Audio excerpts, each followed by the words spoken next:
আপনাদের কাছে কেউ 16 লাইন ক্রস করবেন না।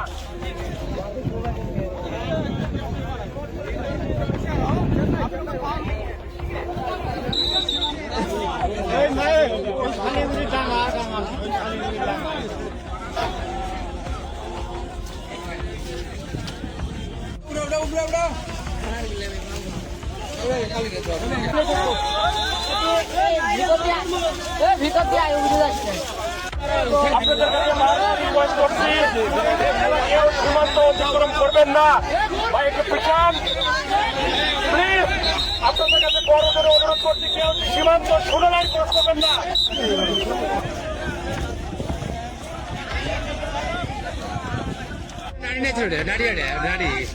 আমি তো খালি তেজ গুলো নেই পক্ষী না